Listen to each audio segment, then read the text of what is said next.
edificación y vida.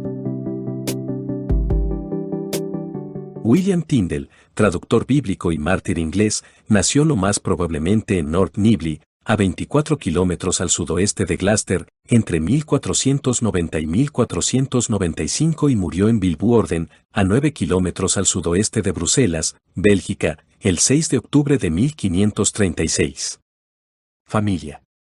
La familia de Tyndale es incierta, pero John Stokesly, obispo de Londres, en una carta a Cranwell de 26 de enero de 1532 a 1533, afirma que era hermano de Edward Tyndale, quien, el 18 de julio de 1519, fue nombrado depositario general de las tierras en Gloucestershire, Somerset y Warwickshire de Maurice, Lord Berkeley. Edward Tyndale tenía propiedades en Poole Court, así como la casa solariega de Hurst en Slimbridge, y estuvo estrechamente relacionado con la familia Tyndale de Stinchcombe en Gloucestershire. William Tyndale era conocido por el alias de William Hutchins. Todos los clanes de la familia Tyndale en Gloucestershire estaban acostumbrados a usar ambos apellidos, teniendo una tradición que primero adoptaron el de Hutchins para escapar de la vigilancia para emigrar desde el norte en el tiempo de las guerras de York y Lancaster. William y Edward Tyndale eran probablemente hermanos menores de Richard Tyndale de Melksham Court. Foxe también menciona a otro de los hermanos de William, John Tyndale, comerciante. Un William Tyndale diferente de North Nibley, anteriormente identificado con el traductor, vivía en 1542. En Oxford y Cambridge. Tyndale comenzó a estudiar en Oxford al comienzo de la Semana Santa de 1510 bajo el nombre de William Hitchins. Según Foxe, ingresó en Magdalen Hall. Solicitó la admisión el 13 de mayo de 1512, siendo admitido el 4 de julio.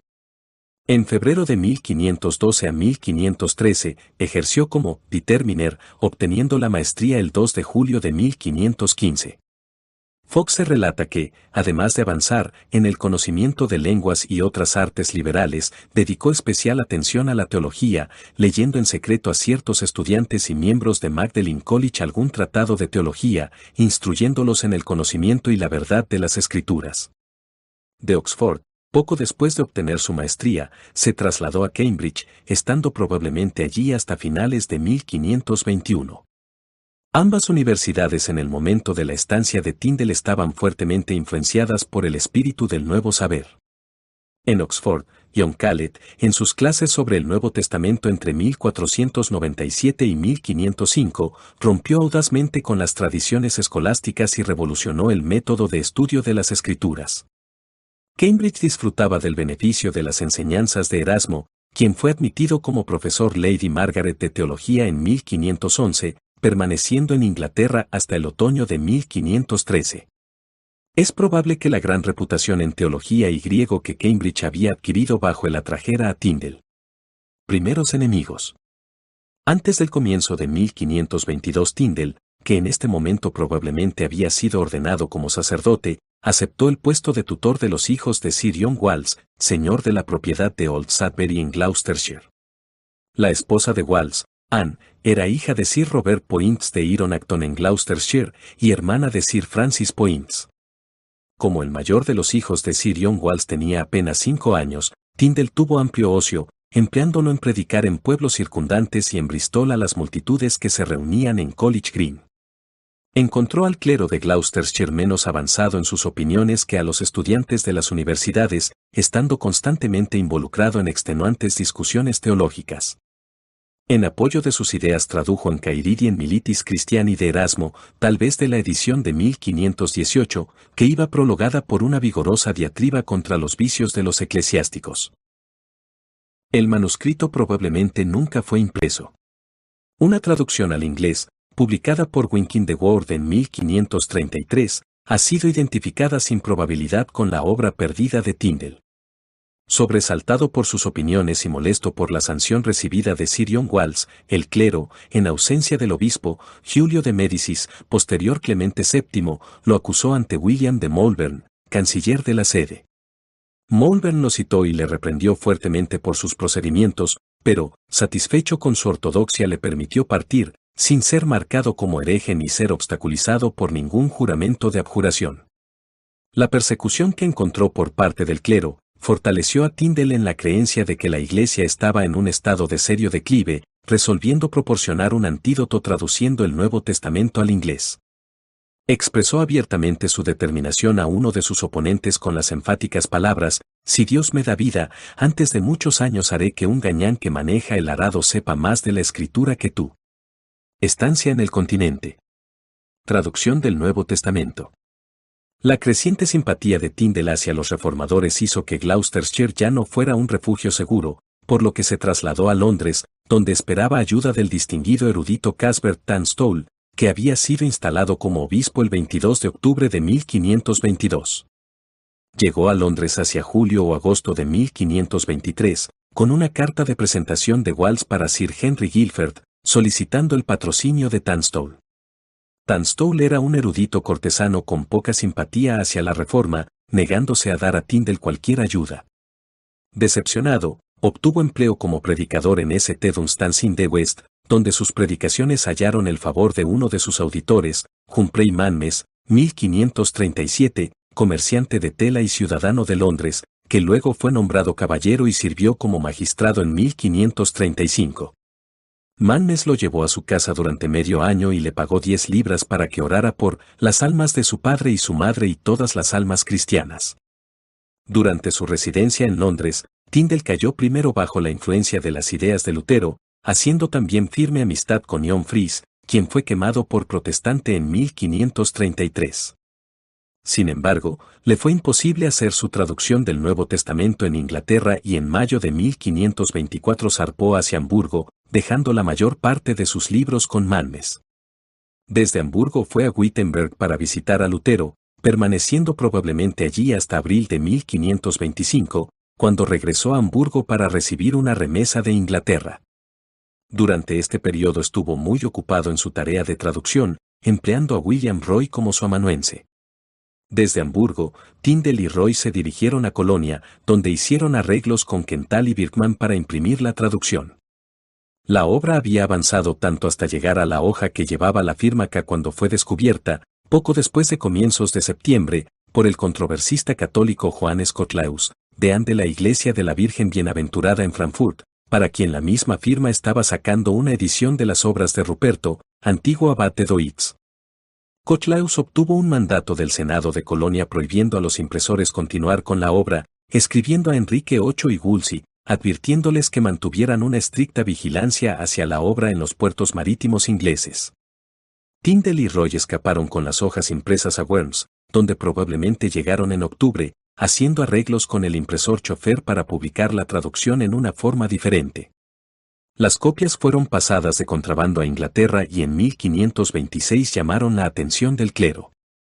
A pesar de una súplica por tolerancia de Wolsey, un cónclave de obispos resolvió que el libro debía ser quemado, y Tunstall, después de denunciarlo en St. Paul Cross el 24 de octubre, emitió una orden judicial que ordenaba a todos los que poseyeran copias que renunciaran a ellas bajo pena de excomunión.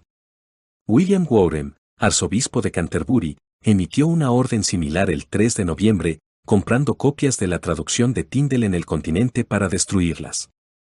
Hacia finales de 1526 se supo que Tyndale estaba preocupado por la traducción. A principios de 1528, ante el arresto de Thomas Garrett en Oxford, quedó al descubierto el método de distribución de los libros, y Wolsey, inquieto ante su gran venta y picado por la sátira de Roy, léeme y no escribas, que atribuyó a Tyndale, tomó medidas para apoderarse del traductor en Worms. Sin embargo, Tyndale había sido advertido, refugiándose en Marburgo, donde disfrutó de la protección de Felipe el Magnánimo, landgrave de Hesse, y la amistad de Germán Bustius, profesor de poesía y elocuencia en la universidad. En Marburgo probablemente se encontró con Patrick Hamilton, el protomártir escocés, y más tarde se unió a John Fries.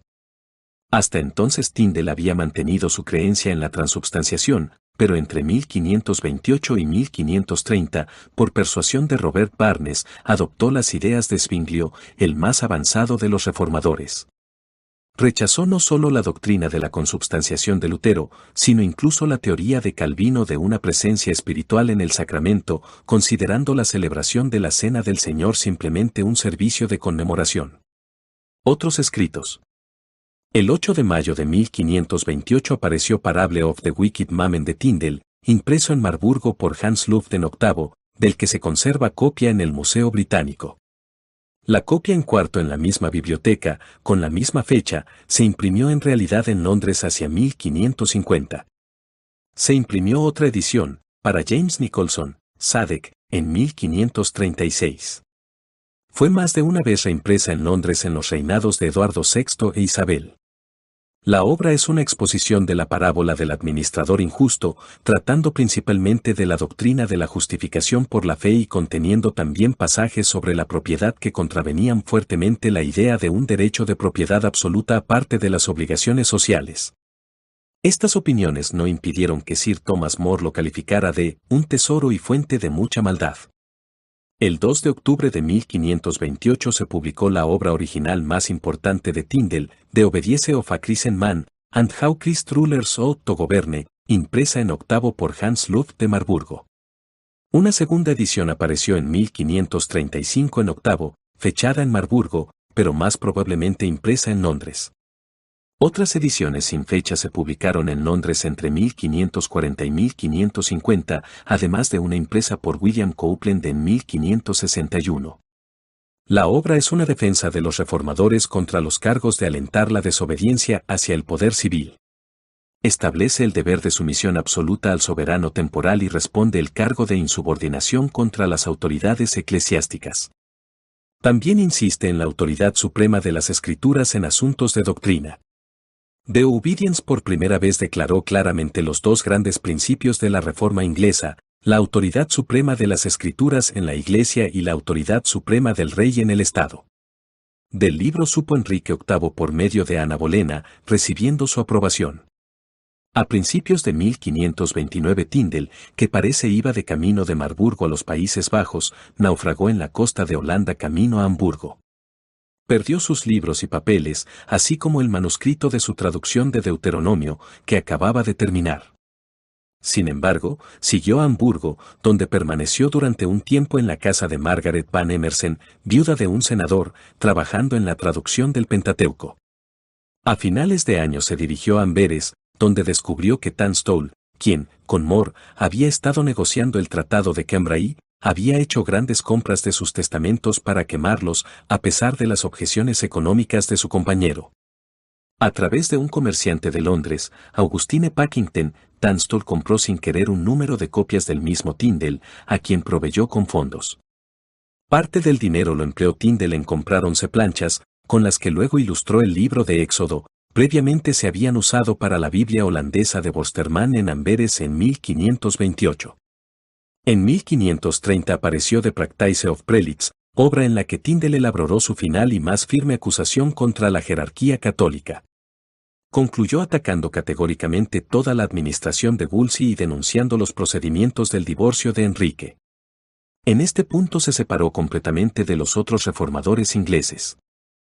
Su largo exilio había distorsionado su visión de los asuntos ingleses, considerando la desgracia de Wolsey un subterfugio del cardenal para escapar de las consecuencias de su mala administración.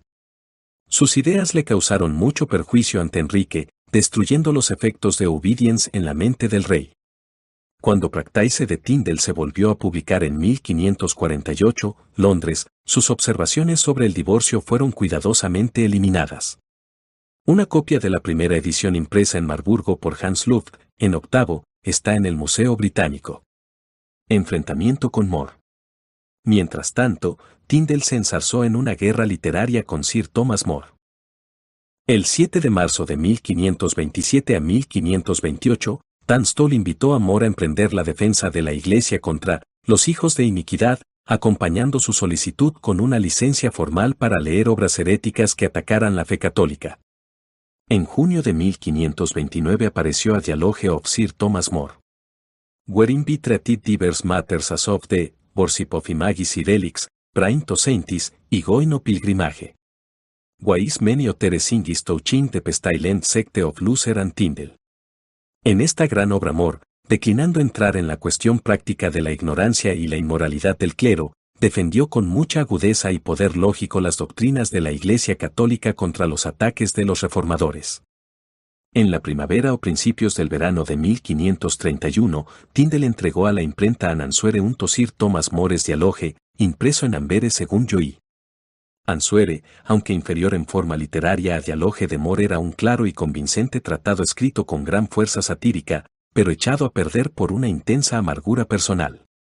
La actitud de Tyndale se debió en gran parte a su creencia de que More había vendido su pluma para promover su adelanto político.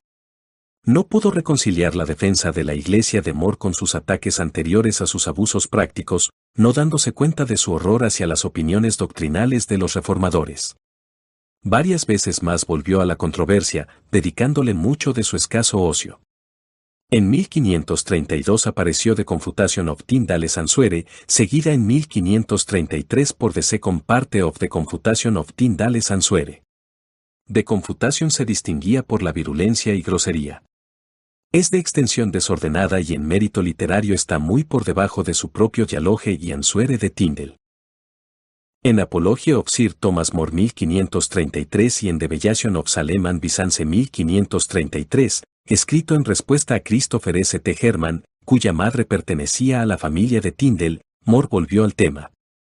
Esta contienda de Tyndale y More fue la clásica controversia de la Reforma inglesa. Ninguna otra discusión se llevó a cabo entre hombres de tan prominente habilidad y con tan clara comprensión de los puntos en disputa. A la afirmación de More de la autoridad suprema de la Iglesia, Tyndale respondió apelando a las Escrituras como último recurso del juicio individual. A partir de la divergencia por tales premisas, no podía haber acuerdo. Discusiones sobre el divorcio del rey. Mientras tanto, el cariz de los asuntos había cambiado considerablemente en Inglaterra, donde la lucha por la cuestión del divorcio había llevado a Enrique a enfrentarse con el Papa. Cromwell fue nombrado consejero privado en 1531 y en el mismo año Stephen Vaughan, enviado en inglés en los Países Bajos, recibió instrucciones para comunicarse con Tyndale, cuyos puntos de vista en su Obedience estaban de acuerdo con la política de Cromwell. El 17 de abril de 1531 Vaughan tuvo una entrevista personal con Tyndale, cerca de Amberes, en el que le sugirió su regreso a Inglaterra bajo un salvoconducto, pero Tyndale se manifestó poco dispuesto por miedo al resentimiento eclesiástico. Sin embargo, Enrique consideró que Vaughan había ido demasiado lejos y le envió una perentoria carta reprendiéndolo por demasiada complacencia, ordenándole que no hiciera más intentos para llevar a Tyndale a Inglaterra. Dos entrevistas adicionales entre Vaughan y Tyndale en mayo y junio no produjeron resultados. El fracaso de las negociaciones fue una desilusión para Tyndale, haciéndole tener una visión sombría de la política de Enrique. En el prólogo de su traducción de Jonás, publicado en el mismo año, comparó a Inglaterra con Nínive y llamó a su gente a arrepentirse. Hostilidad de Enrique y residencia definitiva en Amberes. Hacia finales del año Enrique VIII, asumiendo una actitud más hostil, demandó al emperador la entrega de Tyndale por el cargo de difundir la sedición en Inglaterra. Al recibir una negativa y considerando que Vaughan era demasiado comprensivo, instruyó a Sir Thomas Elyot para que lo secuestra si era posible. Tyndale, en consecuencia, salió de Amberes, pero regresó en 1533, cuando el peligro parecía haber pasado, quedándose en la ciudad durante el resto de su vida, ocupado principalmente con la revisión de sus traducciones del Pentateuco y el Nuevo Testamento. A mediados de 1534 fijó su residencia en la casa de Thomas Poyntz, probablemente un familiar de Lady Walsh, un comerciante aventurero inglés.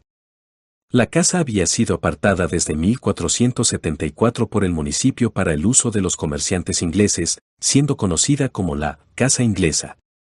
Hacia finales de año, John Rogers, c. 1500 a 1555, el primer mártir en la persecución de María, fue a Amberes como capellán inglés.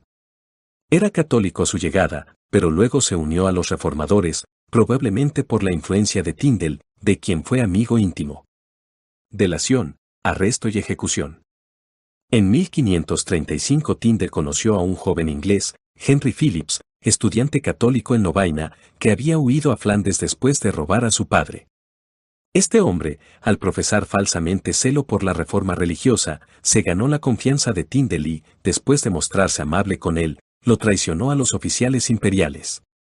Fue arrestado el 23 o 24 de mayo de 1535 y llevado al castillo de Vilvoorde, la prisión estatal de los Países Bajos. Phillips, que era un fervoroso católico, ciertamente no era un agente del rey, haciendo Enrique extenuantes esfuerzos para que le fuera entregado. Es dudoso si Tyndale fue víctima de una conspiración eclesiástica inglesa. Phillips estuvo varias veces en comunicación con dirigentes católicos ingleses, siendo ayudado en su traición a Tyndale por un sacerdote inglés llamado Gabriel Dan, quien poco después fue nombrado abad de Buckfastleigh en Devon. Sin embargo, no se ha descubierto evidencia directa de que fuera empleado por los católicos ingleses, siendo muy posiblemente por su propia iniciativa que entregó a Tyndale, de quien había recibido dinero prestado. Se hicieron grandes esfuerzos para procurar la liberación de Tyndale, siendo Poins mismo encarcelado por su celo. Los comerciantes ingleses, después de protestar ante la reina regente, María de Hungría, y presentar el arresto como una violación de sus privilegios, intentaron obtener la intervención de Enrique VIII y Cromwell. El 13 de abril de 1536, Vaughan escribió desde Amberes a Cromwell: «Si ahora envías tu carta al Consejo Privado, de Flandes, yo podría liberar a Tyndale de la hoguera». Incluso aunque estuviera dispuesto, Enrique no estaba en posición de hacer mucho. Las costumbres internacionales no le daban motivo para la intervención, no pudiendo esperar un favor personal del emperador Carlos, con quien estaba casi en ruptura abierta. En septiembre Cromwell escribió sin efecto a Carondelet, arzobispo de Palermo, presidente del consejo, y al marqués de Bergen-op-Zoom, gobernador de Vilvorde, pidiéndoles usar su influencia en favor de Tyndale. En 1536 Tyndale fue llevado a juicio por herejía, condenado, degradado de sus órdenes y sentenciado a muerte. No hay registro de su lugar de entierro y de su encarcelamiento, solo se conoce un monumento, una carta autógrafa de él al gobernador de Vilvorde, descubierta en los archivos del Consejo de Brabante, solicitando que se le permitiera su Biblia hebrea, gramática y diccionario. Tyndale fue ejecutado en Vilvorde el 6 de agosto. Primero fue estrangulado y luego quemado en el patio de la cárcel. Sus últimas palabras fueron: «Señor, abre los ojos del rey de Inglaterra». 8 años antes había escrito: «Si me van a quemar, no harán otra cosa que lo que busqué». No hay otro camino en el reino de la vida que a través de la persecución y el sufrimiento del dolor, y de la muerte misma según el ejemplo de Cristo. Valoración. Aunque quizás no sea la figura principal de la Reforma inglesa, Tyndale fue uno de sus más notables dirigentes. Salió de su país hacia un exilio desconocido, vivió en el extranjero en pobreza, oscuridad y peligro, y sin embargo, antes de su muerte, su nombre era familiar en Inglaterra. Sus escritos originales llevan la huella de la erudición y un tono del más alto poder literario.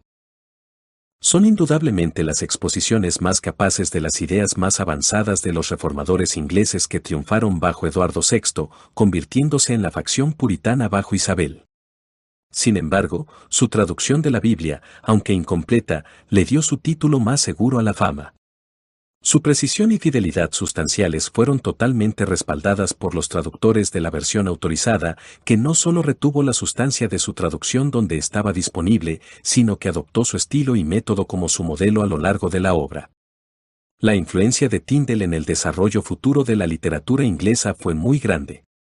La simplicidad y fuerza de su estilo, su feliz preservación de las expresiones y modos de expresión hebreos y su total falta de pedantería se perpetuó en el éxito de sus versiones y más especialmente en la versión de la Biblia. La erudición de Tyndale fue ampliamente suficiente para la tarea de traducción. En el momento de su residencia, Cambridge era quizás la mejor escuela griega en Europa. La familiaridad de Tyndale con el hebreo ha sido cuestionada, pero probablemente tenía un buen conocimiento del idioma cuando salió de Inglaterra y en el extranjero tuvo amplia oportunidad de extenderlo, especialmente en Worms, donde había una gran colonia judía. Su saber fue admitido incluso por sus adversarios, incluido un juez tan competente como Sir Thomas More, y, entre sus amigos, Germán Buschius, el gran humanista, dio un testimonio enfático de su perfecto dominio del griego, latín y hebreo, así como de su habilidad en alemán, español y francés. Sus traducciones las hizo directamente del original sin una dependencia indebida de otras versiones modernas. Tomó prestada de Lutero la versión alemana solo para el arreglo y una recopilación de textos demuestra a la vez la independencia de su traducción. Tyndale ocupa un lugar en la historia como traductor de la Biblia y apóstol de la libertad. Como apóstol de la libertad tiene un puesto de primer rango entre los escritores del periodo, cuya heroica fortaleza e invencible amor a la verdad se alzaron con una fuerza superior a las prohibiciones reales o eclesiásticas, siendo las mismas llamas a las que el fanatismo y la tiranía consignaron sus escritos las que los hicieron poderosos para convertir a muchos a los principios de la Reforma. No es exagerado decir que los nobles sentimientos de William Tyndale, enraizados en la pura y vigorosa lengua inglesa e inmersos en las doctrinas del Evangelio, moldearon las ideas de los más notorios promotores de ese gran movimiento, que, como él mismo, sellaron sus convicciones con su sangre. Tyndale no vivió para ver la traducción de toda la Biblia. Durante su vida publicó el Nuevo Testamento, el Pentateuco y el libro de Jonás. Hay base sólida para creer que también dejó tras sí una traducción manuscrita de Josué, Jueces, Ruth, Samuel, Reyes y Crónicas, terminados mientras estaba en prisión. El siguiente texto es Lucas 11, 2-4 en la edición de Tyndale de 1525. Our Father which art in heaven, hallowed be thy name. Let thy kYng de come. Thy will be fulfilled, even in earth as it is in heaven. Oure daily bread have us this day. And forgive versus oure sins, for even we forgive every man that trespasseth versus, and lead versus not into temptation, but deliver versus from evil. Amen. La traducción de Tyndale del Nuevo Testamento se hizo a partir de la edición de Erasmo del texto griego, con la ayuda de la versión latina de Erasmo, la Vulgata y la traducción de Lutero al alemán. De la primera edición impresa en 1525, existen dos copias. La más perfecta, a la que le falta solo la página del título, fue descubierta por el conde de Oxford hacia 1740. La otra, incompleta, está en la biblioteca de la Catedral de San Pablo. Esta edición fue impresa en Worms por Schoeffler en octavo, e ilustrada por 12 xilografías. No contiene ni prólogo ni glosas. Ediciones de la obra de Tyndale. Las hojas de la traducción de Tyndale del Nuevo Testamento, previamente impreso en Colonia, también fueron publicadas. No contienen más que el Evangelio de Mateo, posiblemente con un fragmento de Marcos, pero se mencionan en la orden de Tunstall, junto con la edición de Worms en octavo, como si formaran una edición independiente del Testamento completo. El único fragmento que sobrevive está en la biblioteca de Grenville en el Museo Británico. Se extiende hasta el 12º verso del 22º capítulo de Mateo. Está impreso en cuarto en el modelo de la Biblia alemana de Lutero, con un prólogo y glosas marginales, que en la mayoría de los casos son traducciones de las de Lutero. La demanda de copias de la traducción de Tyndale, para leer o quemar, indujo a los impresores en Amberes para publicar subrepticias reimpresiones de la edición de Worms, y, según George Joy en su Apology, 3 se habían publicado en 1534. Como los flamencos no tenían ayuda en inglés, el texto se corrompió y en 1534 Joy se encargó de corregir una cuarta edición para la viuda de Christopher Denhoven, se publicó en Amberes en agosto de 1534. Una única copia está en la biblioteca de Grenville. Para disgusto de Tyndale, Joy alteró el texto para favorecer su visión del estado de los muertos antes del juicio. En noviembre de 1534 Tyndale publicó su propia versión revisada, que contenía numerosos cambios, acercando el texto a una aproximación al griego y expresando el significado del original con más fuerza. Fue impreso en pequeño octavo por Martín Emperor en Amberes, conteniendo prólogos a todos los libros excepto Hechos y Apocalipsis, proporcionándose nuevas glosas marginales y yendo precedido por un prefacio en el que comenta severamente la acción de Joy. Joy se defendió en su Apology, publicado el mismo año. En los prólogos a Hebreos y Santiago defendía estas epístolas contra la afirmación de Lutero de que no eran de autoridad apostólica. Se anexan las epístolas sacadas del Antiguo Testamento, según el uso de Salisbury. El Museo Británico contiene 3 copias, una de los cuales tiene en los bordes la inscripción Anna Anglia Regina, y se cree que fueron presentadas por Tyndale a Ana Bolena. Una tercera edición, en pequeño octavo, revisada nuevamente por Tyndale, fue impresa en Amberes por Gottfried van der Hagen en 1535. La peculiar ortografía de una cuarta edición, publicada en 1535 sin lugar o nombre del impresor, ha dado lugar a la extravagante conjetura de que Tyndale era un reformador filológico o que la escribió en el dialecto de Gloucestershire. Sus excentricidades probablemente se deben a los impresores flamencos. La copia más perfecta está en la biblioteca de Cambridge. Aparecieron numerosas ediciones posteriores, principalmente en Amberes y en Londres, entre 1536 y 1550. Se ha conjeturado por referencias contemporáneas que Tyndale publicó una traducción separada de Mateo y Marcos antes de 1525, durante su residencia en Wittenberg, pero la probabilidad está en contra de la suposición. Al criticar la traducción de Tyndale en su dialogue, More con razón considerable objetó que Tyndale, para favorecer sus propias ideas doctrinales, había sustituido por otras palabras términos eclesiásticos acostumbrados, como sacerdote e iglesia. En respuesta, Tyndale instó a que señalara una traducción literal del griego, y que tales términos habían sido pervertidos de su significado primitivo. Tal pleito involucraba, por supuesto, toda la cuestión en conflicto entre los católicos y los reformadores, demostrando que el punto era uno que difícilmente podría ser resuelto por cualquier discusión filológica. Los traductores de la versión autorizada en muchos casos no pudieron respaldar la acción de Tyndale, pero en un ejemplo importante, la sustitución de caridad por amor, los traductores de la versión revisada volvieron a su traducción. La traducción de Tyndale del Pentateuco se publicó en octavo en Marburgo en la imprenta de Hans Luft. La obra va precedida por un prefacio general, habiendo un prefacio prefijado a cada libro, se agregan listas a Génesis, Éxodo y Deuteronomio, explicando palabras inusuales, y se agregan glosas marginales, muy controvertidas en tono. Génesis y Números están en letra negra, mientras que Éxodo, Levítico y Deuteronomio están en letra romana, una peculiaridad que ha ocasionado la suposición de que los últimos 3 libros no fueron impresos en Marburgo. Pero un examen de la obra proporciona pruebas incontrovertibles de que todos procedieron de la misma imprenta, aunque quizás no todos en el mismo año. Génesis lleva fecha de 17 de enero de 1529 a 1530, mientras que los otros no tienen fecha. Un estudio del texto muestra que la traducción se realizó directamente del hebreo, con la ayuda de la Vulgata y la traducción de Lutero. Las glosas, a diferencia de las de su Nuevo Testamento, aunque teñidas con el espíritu de Lutero, en ningún caso son traducciones de las del reformador alemán, son más agrias y satíricas que las que acompañan al Nuevo Testamento. La única copia perfecta de la primera edición está en la biblioteca de Grenville en el Museo Británico. Una segunda edición, con un nuevo prefacio, fue publicada en octavo en 1534. Contenía el libro de Génesis en letra romana, con varias alteraciones verbales, y los otros libros exactamente como se imprimieron por primera vez. Otra edición, en octavo, apareció en Londres en 1551. La traducción de Tyndale del libro de Jonás se publicó con un prólogo en 1531, probablemente en la imprenta de Martín Emperor en Amberes.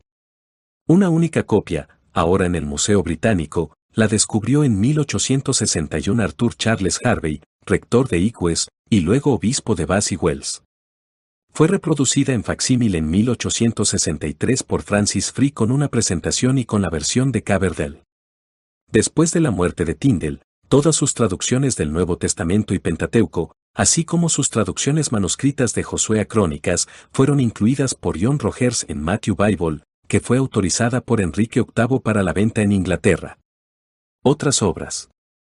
Además de las obras mencionadas, Tyndale fue autor de Prólogo de la Epístola de San Pablo a los Romanos, la exposición de la primera epístola del Saint John, con un prólogo, Martín Emperor, Amberes, 1531, una exposición sobre el quinto, sexto, séptimo capítulos de Matthew, Marburgo, 1532, un tratado fructífero y piadoso que expresa la correcta institución y uso de los sacramentos del bautismo, y el sacramento del cuerpo y la sangre de nuestro Jesucristo Savior, 1533, el testamento del maestro William Tracy Aiskier expuesto tanto por William Tyndale como por Jeffreys, 1535. Bibliografía.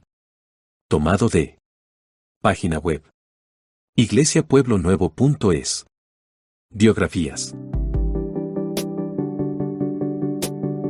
Edificación y vida. A todos muchas gracias y hasta nuestro próximo capítulo.